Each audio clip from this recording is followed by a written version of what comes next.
Bom dia, pessoal. Paz seja convosco. Sejam bem-vindos a mais um episódio do IECast. E é com muita alegria que eu estou aqui hoje, super empolgada, para falar de um tema extremamente importante, pessoal. Hoje nós vamos falar sobre o desenvolvimento na educação infantil. E eu quero convidar você que já está aí ao vivo conosco, de onde você estiver, não saia daí. Tem muita coisa para acontecer aqui hoje. Peço para que você fique e faça ainda melhor. Pega este link agora, compartilhe com o máximo de pessoas que você puder, pois hoje vamos falar assuntos extremamente fundamentais que nós vivenciamos e presenciamos no nosso dia a dia com as nossas crianças. Hoje está aqui comigo uma pessoa muito importante. A minha convidada ela é tão especial que foi o Espírito Santo que preparou este momento para nós, tá bom? Ela que é pedagoga, ela que é especialista em neuropsicopedagogia, Janaína Lopes. Seja bem-vinda, Janaína. Bom dia. Bom dia para vocês que estão aí nos assistindo. É um prazer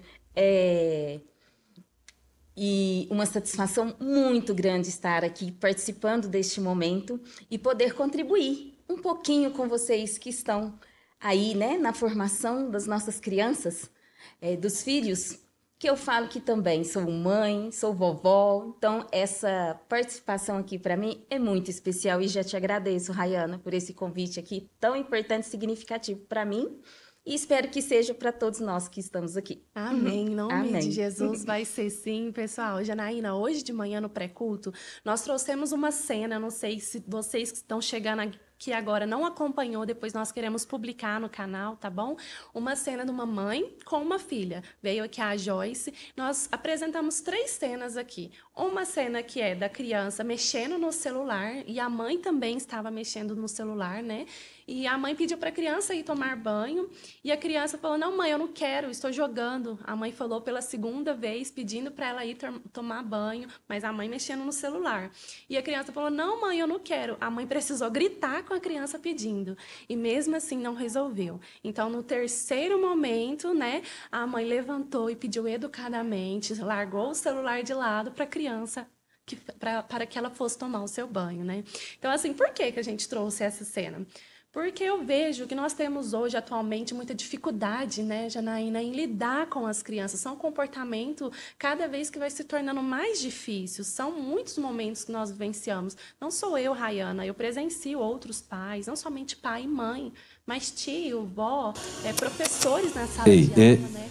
Hoje tem todo um momento delicado que a gente vem vivendo com crianças de diversas idades. Por isso que nós trouxemos e por isso que você está aqui, para nos ajudar, nos passar esse conhecimento. E, pessoal, conhecimento nunca é demais. Eu trouxe aqui, deixa eu só ler Provérbios. Provérbios 4:7 vai dizer: o princípio fundamental do saber é: procura obter sabedoria, investe todo o teu ser e o que possuis para adquirir entendimento. Então, nós temos aqui na palavra do Senhor que conhecimento nunca é demais. Isso que você está fazendo, você já está investindo o seu tempo em adquirir conhecimento. Hoje a Janaína está aqui com a gente para poder nos passar conhecimento e que ele não fique somente guardado para nós, que nós possamos compartilhar e levar a outras pessoas, abrir a nossa mente agora neste momento para entender um pouquinho mais como lidar com as nossas crianças.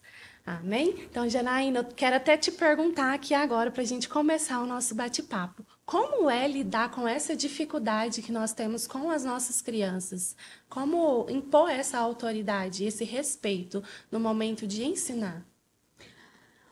Nossas crianças agora, né, nesse século 21, eu digo que elas são já nascidas com toda a sabedoria, mas os pais ocupam um lugar muito importante nessa formação.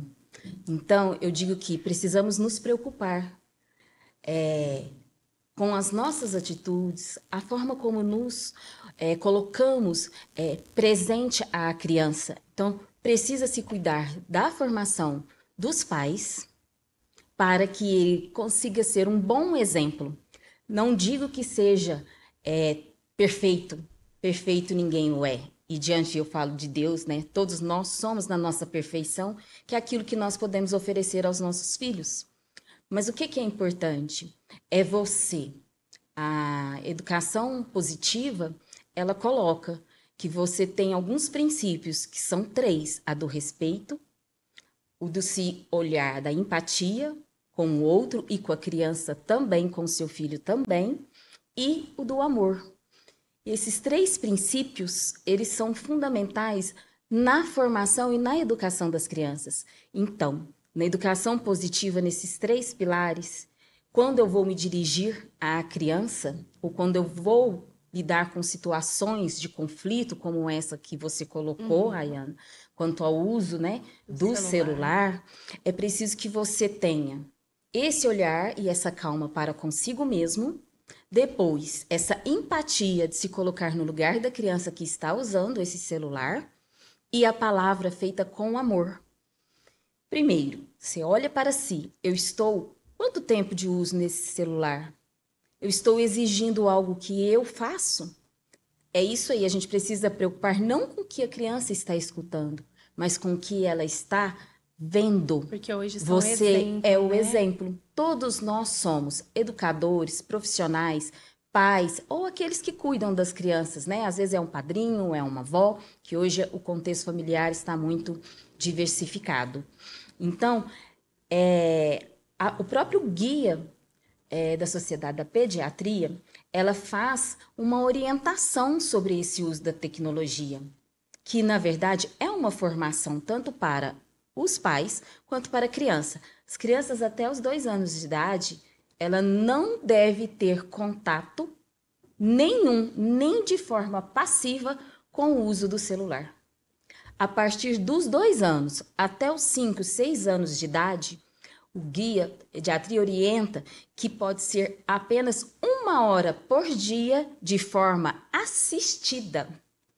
Só após aos 6 anos até aos 16 anos, 15 anos, 2 horas. As crianças devem possuir o seu celular após os 16 anos. Olha. Aí isso é um guia de orientação da Sociedade da Pediatria.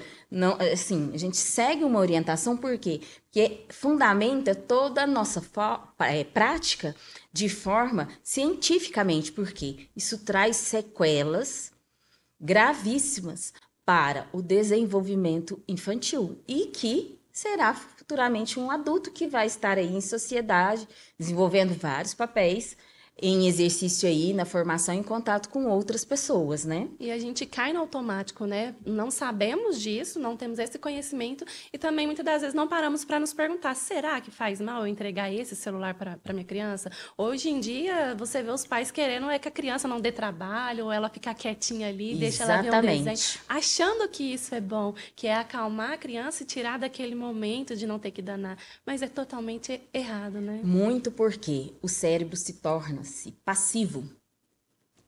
Você vê e ao mesmo tempo libera um neurotransmissor de prazer instantâneo, automático. Então, quando a criança está assim, ou ela está focada na televisão, você pode ver que ela fica... Os olhinhos da criança, ela fica como se ela estivesse brincando de estátua. Você fala, às vezes a criança nem escuta. Então, por quê? Porque realmente... Observa-se você, enquanto adulto. Se você não colocar um controle no uso dessa tecnologia, você nem percebe o tempo passar. Porque o cérebro se torna passivo mesmo. E com isso vai prejudicando o desenvolvimento neural, na alfabetização, na leitura, no raciocínio lógico, matemático das crianças. Interfere em todo o desenvolvimento pleno de formação neurobiológica, psicológica. Então, crianças, por exemplo, com transtorno de déficit de atenção e hiperatividade. Para eles é ótimo, porque é instantâneo. A nossa mente nos engana, né? Em achar ele que é fica bom. endorfinado. Todos os neurotransmissores ali entram instantaneamente na zona de prazer e satisfação. Então, isso, ele vai ficar. Mas quem vai colocar esse limite de tempo? De acordo, eu peço mesmo aos pais, não é tirar, Sim. É ter um limite de uso, porque isso faz parte da nossa história, a tecnologia, As TICs estão aí para nos atender, mas vamos colocar as pessoas, né? Nós, humanos, e não a tecnologia à frente disso. O limite também é muito importante para a criança começar a entender na educação infantil até onde ela pode e até ela não pode. Importantíssimo isso que você disse, porque rotina. O cérebro precisa de rotina para ele se organizar. Nós temos 3 pilares no desenvolvimento da educação das crianças, que são as funções cognitivas, as funções conativas e as funções executivas. A executiva é aquela que ele utiliza enquanto ele tem a cognitiva para ele desenvolver qualquer atividade. Então, eu preciso me organizar, eu preciso ter planejamento, eu preciso ter flexibilidade cognitiva, porque imprevistos podem acontecer. E o que eu faço diante de um imprevisto? Crianças ficam apavoradas, porque alguns pais subprotegem. Não pode se frustrar, não pode, porque a psicologia coloca assim, né? Nós fomos criados sendo controlados. E depois veio uma formação onde, meu filho não pode, tem que saber conversar, falar direitinho, não pode bater, não pode gritar, realmente.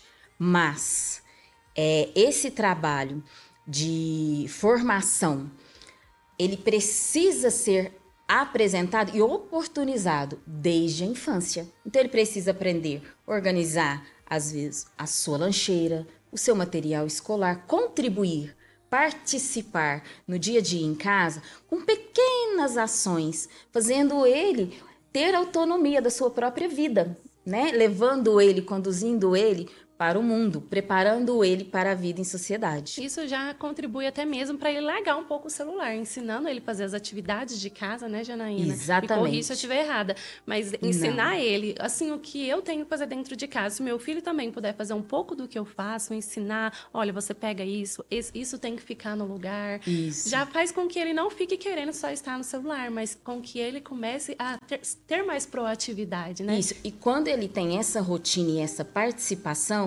ele se sente pertencente.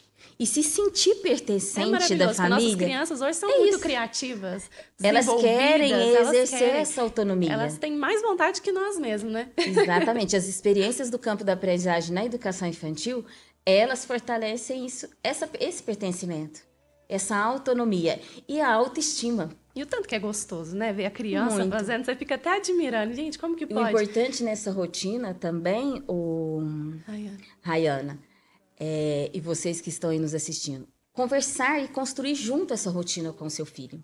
Faz de forma divertida, através de ilustrações. Olha, na parte da manhã, o que você gostaria de fazer? Você prefere fazer as atividades escolares na parte da manhã ou à noite, após chegar? Porque a gente tem crianças que funcionam muito bem após chegar à escola, ainda tem pique, ainda está com energia. Outras não, se sentem muito cansadas, querem distrair um pouco. Então, vamos organizar. De manhã, você prefere como, meu filho? Então, o pai tem a responsabilidade até de conhecer mais o seu filho também, né? Com certeza, não é somente pedir, junto. Vamos fazer assim, tem que ser assim. Não, conhecer ele, igual você está dizendo, né? É preciso conhecer para estruturar essa rotina. Então, a rotina de manhã é levantar, tomar o café, fazer atividade escolar, tomar o banho, almoçar, se organizar e ir para a escola. Retornando da escola, eu tenho ali 2 horas de lazer, de descanso, que na verdade chama-se modo difuso do cérebro, que não é não fazer nada, mas é fazer algo de lazer que lhe dê prazer e que ele esteja em movimento. Esse movimento é importantíssimo. O movimento não dos dedinhos, o movimento do corpo. Então, jogar uma bola, brincar fazer com a criança, ter esse o momento, brinquedo, né? Isso, brincar, explorar. Às vezes ela tá com vontade de ler um livro de história, brincar de boneca, de casinha, deixar 2 horas essa flexibilidade de horário para ela também fazer o que ela quer. E muitas das vezes, Janaína, quando os pais não têm tempo para as crianças, às vezes a gente está ali na correria, trabalho, às vezes chega, tem que fazer janta, arrumar a casa, e põe a criança para brincar sozinha, não consegue nem dar atenção. Você entende que isso pode impactar alguma coisa no desenvolvimento da criança? Os pais precisam estar mais presentes? Como que é? É importantíssima a presença. Porque o que fica na infância permanece para a vida toda. E a presença, ela é insubstituível. Nenhum brinquedo caríssimo que você trabalhe o dia todo. Conheço pais que trabalham em 2 trabalhos para poder dar uma qualidade. E a sua presença? Nada substitui. No entanto, pais, o que eu digo? A qualidade da presença. Eu tive uma experiência enquanto professora de educação infantil há muitos anos atrás, mas isso me marcou profundamente. A mãe psicóloga e um casal de filhos. E ela chegava ao despedir dele, deixá-lo na escola, ela dava 2 tapinhas nele. E eu sempre observando, e era sempre todos os dias. Eu cheguei para ele e perguntei: mamãe, por que você chega e faz sempre os 2 tapinhas? Ela falou assim: é o meu código. Eles sabem que eu não posso ficar o tempo todo. Às vezes eles chegam, eu chego, eles já estão dormindo e eles não conseguem me ver, mas eu os vejo. Então eu criei um código que todas as vezes que eu estou falando assim, batendo e fazendo, em qualquer lugar eu estou dizendo: eu estou com você mesmo não estando aqui. Olha que forma de proteger, de de estar fazer presente, a criança entender isso, de né? se fazer presente. Olha que incrível, pessoal. Então, assim, permitam-se, sim, trabalhar, dar uma condição de vida melhor para as crianças, mas se eu posso ficar 1 hora por dia, meia hora, mas que esse momento ele seja inteiro. Você está olhando para o seu filho, vendo o seu filho, Tirar estando esse momento, com ele, né? sentar no chão para brincar com ele, ou apenas para ouvi-lo. Muitos dos conflitos que a criança às vezes passa, ela não tem a quem recorrer. E quem que é o principal dessa formação? São os pais. É aquele que está presente, não tem outra forma. E não delegue isso aos outros, eu digo. O seu papel, ele é único, insubstituível O pai neste tem uma momento. grande responsabilidade, né? Os pais têm essa grande responsabilidade de formar os seus filhos para o futuro, de capacitar eles para escolhas, para decisões, né? E ter uma infância saudável é eles entenderem isso também. A frustração, ela é importante, porque nós vamos para o trabalho e nós temos que nos organizar de acordo no local que você está. E isso é importante, porque enquanto criança, a birra vai acontecer porque você não deu. Você explica, conversa e fala o porquê do não. Muitas vezes, não é para fazer isso.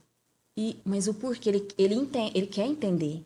Mas você se colocou no papel do diálogo, de explicar o porquê não? Olha, não faça isso, porque aqui nós estamos em um lugar público. Vamos ouvir, ou então, ó, mamãe vai com você, espera, aguarda só um minutinho. Ele, por trás da criança, há um cérebro que pensa. Exatamente. E eles querem entender também. Eles não querem Eles receber somente precisam. o não. Eles querem estar ali. Por que que eu não posso fazer isso? Mãe, me explica. Até que ponto eu Não é posso um não chegar? pelo não. Exatamente. A criança, ela reage também, né? Conforme ela Reage, aprende, ela pensa, ensina. sente, porque é não, não, não. Mas por que do não? A psicologia da educação positiva, ela coloca essa forma desse não, de explicar e dar também a possibilidade de escolha para a criança. E tem criança que já coloca, ó, eu quero essa roupa, eu não vou com essa, eu não vou com E os essa. pais aceitam, alguns aceitam. Isso, E mas permite. você já pode ir ensinando, meu filho. Eu fiz 2 opções de roupa para você, porque nós vamos à igreja ou nós vamos ao shopping. Qual dessas você prefere? Então você já nós coloca. podemos deixar ele escolher, mas não tem que ser Sim. sempre aquele que quer. Nós podemos ensinar ele também Isso que por temos que que tem opções. 2 opções. Isso, e o porquê? Porque muitas Aonde das nós vezes a criança vamos? vai no shopping, aí vai lá e pega a chuteira de jogar bola. Então, ele não tem esse discernimento ainda do que eu posso ir de chuteira ao shopping. É o momento do pai entrar com toda a educação e explicar Isso, para a o porquê. criança. Exatamente. Muito importante, né? A gente saber o papel do pai em querer educar o filho, mas tomar cuidado. Alguns não querem frustrar. Então, não sabe a que ponto eu devo proibir. O que você pode deixar, assim, para nós de orientação? Para os pais que se perguntam em casa, olha, eu quero educar o meu filho, eu quero que ele me entenda, mas a que ponto eu devo colocar limites? Como eu devo impor esses limites ao ensinar ao meu filho que ele não pode fazer isso? Porque alguns pais, a gente falou aqui sobre alguns ser agressivos, rígidos demais, né, em gritar. Mas também tem aquele que não faz nada, aquele que simplesmente está Omisso. ali e deixa, porque tem medo do filho se frustrar ou de criar alguma coisa dentro do filho. Em relação a isso, o que você pode nos orientar? Você falou duas coisas muito importantes. A questão do gritar.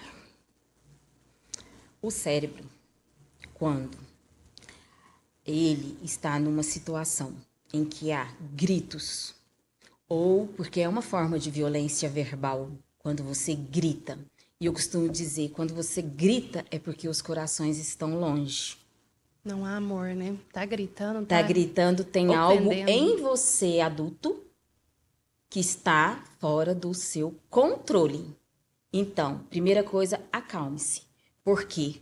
A criança, o cérebro da criança, quando ela está nessa situação em vivência de grito, de violência verbal, o cérebro aciona um alerta. Opa, algo aqui não está bem. Só que ele não entende, ele só fica assim. Porque Só a criança, assustado. ela Ele é começa muito até a se corporal. armar. A linguagem da criança, ela é expressão corporal. Então, se você olhar, você vai ver que ela está com os olhinhos assim, já viu que algo está fora do lugar. Tendo esse alerta, se isso persiste, quer dizer que ela passa a ser uma criança medrosa. Ela passa a ter medo.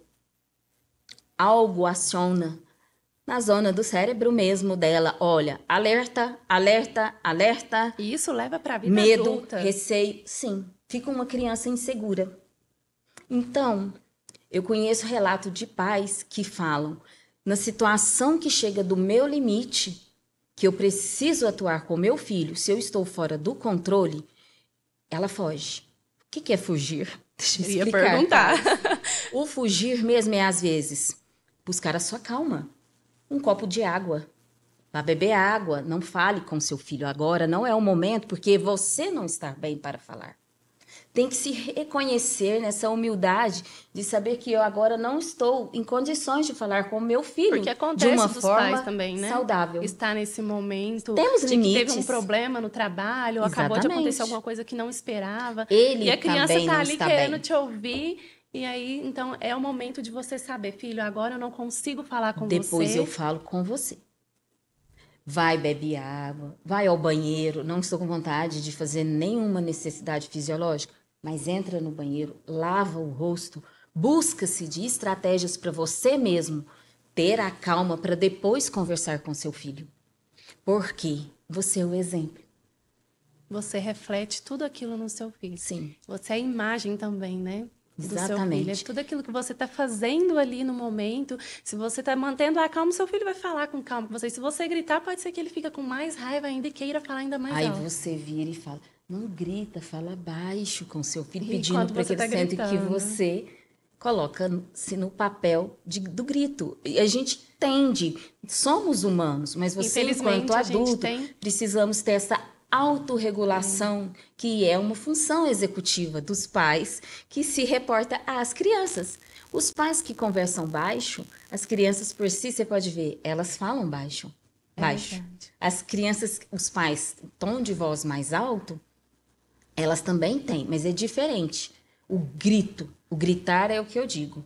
Então, acalme-se, não coloque o seu filho nessa zona de alerta e de medo, porque ele vai se tornar uma criança insegura. Então, o ambiente, ele deve ser saudável.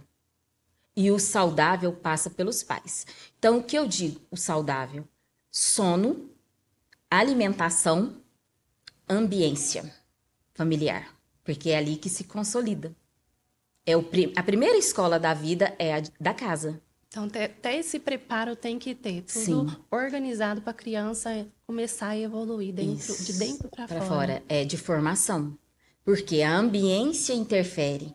Se os pais sentam e conversam, qual é a importância da alimentação ser feita em uma mesa? Corretamente também.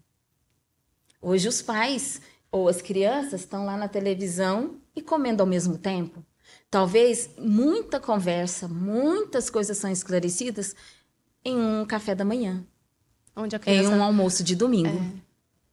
Então, tudo é relação.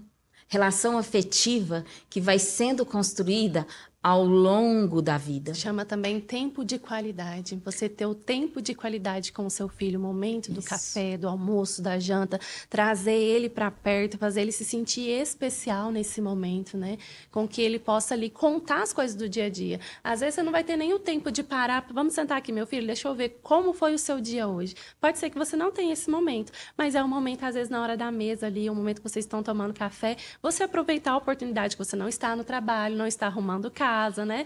Você conversar com seu filho, deixar ele fazer. A criança precisa falar, ela gosta. Minha irmã, pelo menos, vai em casa, 6 aninhos, ela chega todo dia. Não, olha aqui minhas atividades. Olha o que eu fiz, olha o que aconteceu. É isso. São muito agitados, Às vezes você vai buscá-lo do caminho da escola até a casa, quanta coisa ali, quanto assunto. Porque ele percebe que você está com ele, porque você está interessado no que ele viveu. Você não estava lá, mas ele quer participar, assim como você também pode participar a sua vida com ele. Ah, o papai ou a mamãe fez isso hoje. Hoje a mamãe venceu um grande desafio no trabalho, porque ela tinha que alcançar uma meta de vendas. E você acredita que a mamãe conseguiu? Então, é uma troca de experiências de vida. E é isso que faz com que seja construído esse diálogo. Desde pequenininho, na infância. É incrível isso, né? E as pessoas que não conseguem, Janaína, não é que não conseguem, as pessoas que inconscientemente, elas reagem, né? Os pais, as mães, elas reagem querendo ensinar o filho de uma forma que, às vezes, ela viveu no passado, foi a forma que ela foi criada.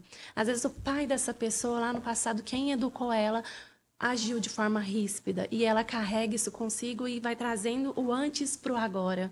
Busquem ajuda de um especialista. Então, nós temos educadores parentais, nós temos psicólogos. Eu, enquanto neuropsicopedagoga, eu converso e atendo junto as crianças no consultório lá, pai e filho, mãe, tudo junto. Então, assim, busque a ajuda de especialistas, porque nós não tivemos essa formação, mas isso pode ser construído. Não é porque olhando para o passado que eu não consegui, que eu vou, a partir daquele momento, construir uma nova história. A gente pode, então, rejeitar o nosso passado, escolher. Não é rejeitar. Decidir. Precisamos, não. Primeiro você aceita. Se aceita, porque... O que você viveu. O que você viveu. O que você passou, a forma que você foi criada. Exatamente. Traz isso à sua memória e aceita. Primeiro de tudo é aceitar. Isso. Aceita para transformar. É reconstruir. Mas para você construir, você tem que se permitir a olhar para si e colocar na sua imperfeição, assim como todos nós somos imperfeitos, mas que somos aprendizes por toda a vida. E você se tornando um aprendiz e refazendo a sua história. Você não deve carregar o peso do passado, nem do que você recebeu, porque você pode ter recebido agressões, traumas que você leva para a sua vida e que você esteja repassando, até de forma inconsciente. Mas por isso que é necessário a ajuda do especialista. Ele vai saber conduzir isso de uma forma leve, tranquila, verdadeira e aos poucos nesse processo. Porque você se transformando, você transforma a sua vida e de quem está perto de você. Exatamente. E às vezes também a gente vive aqui numa realidade que alguns pais falam assim, faço o que eu falo, mas não faço o que eu faço. Só que não é bem assim. Como ela acabou de dizer, a gente tem que aceitar o que a gente viveu, entender isso também pra gente, porque a gente é o exemplo dentro de casa. Nós somos imagens para os nossos filhos, né? Os nossos filhos fazem tudo aquilo que nós fazemos, eles aprendem conforme... a gente faz. Só que tem ao contrário também, eles também nos ensinam, né? Muitas das vezes são as nossas crianças que nos ensinam. Às vezes eu já vi agora no Dia das Crianças muitos pais postando, né?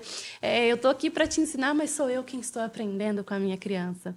Então tem muito disso também. Nossas crianças também nos ensinam. Então abra o coração, deixa a criança te ensinar a ser pai, ensinar a ser mãe, trazer esse amor, viver essas experiências incríveis, que é enquanto a gente tem os nossos pequenos dentro de casa, né? Eles são os nossos melhores professores. Eu vejo, minha irmã, ela É me uma ensina certeza. tanta coisa. É uma certeza. É interessante você dizer isso. A minha pequena, que já é uma moça de 29 anos. A minha pequena. Enquanto criança, eu lembro e recordo dela dizer: "Você me ama? Você me ama?" E ela perguntava muito isso. Eu fui uma mãe muito nova. E eu não entendia naquela época, ainda não tinha formação que eu tenho hoje.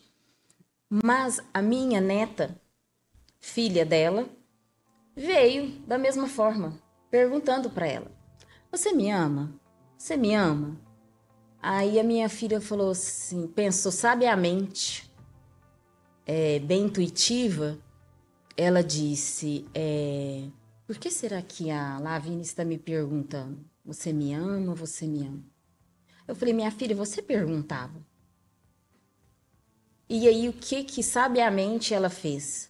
Passou a dizer mais vezes: "Eu te amo." E ao falar, deixá-la na escola: "Ó, mamãe te ama, fica com Deus, boa aula." Ou ao dormir: "Deus te abençoa, mamãe te ama, dorme com Deus." Ela começou a falar várias vezes durante o dia: "Eu te amo, eu te amo, eu te amo." Ela parou de perguntar se era amada. Olha que incrível. Isso é muito forte. Você já passa confiança para a criança, você já deixa ela ter o entendimento disso, né? Isso, e na verdade, se ela estava querendo uma autoconfirmação, se era amada, de uma forma que ela chegou a verbalizar, já quase aos 4 anos, a criança consegue. Intuitivamente, ela só estava perguntando. A mãe, sabiamente, disse, começou a colocar, a abrir mesmo verbalmente: "Eu te amo, eu te amo." E nós todos fomos no mesmo: "Mamãe te ama, vovó te ama, papai te ama." E aí isso, na verdade, fez com que ela se sentisse mais amada, valorizada, pertencente, dando-lhe segurança de afeto. A educação passa pela via do coração, depois a da razão. A gente tem que escolher ter menos razão e querer ter mais paz, né? Mais amor. Olhar mais para a criança, foi que você disse bem aí, eles são os nossos melhores professores. E se você para e coloca-se no papel de observador, atenção plena, foco na sua criança, você vai perceber. Somos sábios, Deus nos escolhe enquanto pais, cuidadores de outro ser, porque fomos escolhidos. E eles nos dão essa sabedoria maternal que ela vai para a vida toda. Eu digo, eu conheço a minha filha até de costa. Então, assim, não tem como. É só você parar um pouquinho mesmo e olhar. E o amor chega primeiro. Exatamente. A palavra com amor, ela é diferente. Mas se você estiver gritando, se você estiver nervosa, se você estiver estressada, pai, se você estiver cansada, mãe, não é o momento. Não é. Procure se acalmar para depois poder conversar com seu filho sobre qualquer situação. Você jamais vai deixar traumatizá-lo se você estabelecer o diálogo. Exatamente. E colocar-se num papel de humildade. Por quê? Eu li um livro do Rubem Alves, Conversas sobre Ensinar. E aí, o papel, às vezes, é difícil para os pais educar, se colocar nesse papel, porque ele tem que olhar para si. Mas, estabelecendo essa pergunta e conversa mesmo com o seu filho, isso vai sendo construído. Então, o livro, às vezes, eles trazem algumas sugestões de como fazer isso. Então, igual o cérebro da criança. Eu não o trouxe, mas é um livro que você passa a compreender como o cérebro da criança pensa. Então, nós temos o andar de cima e o andar de baixo do cérebro. O da emoção, o da razão. Como se nós tivéssemos o barco no rio e o de um lado tá ali a razão E ali é emoção. Você não deve ir para nenhuma das margens, você deve se manter em equilíbrio do rio.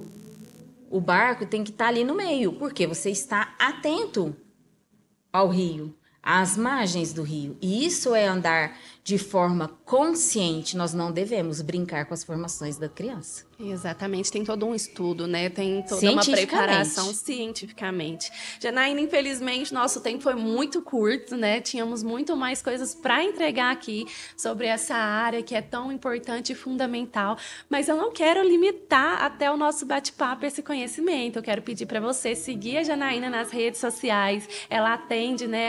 Ela desenvolve essa educação. Então, assim, qualquer dúvida que você tiver, ela vai estar sempre entregando ali um pouco no Instagram dela, nas suas redes sociais.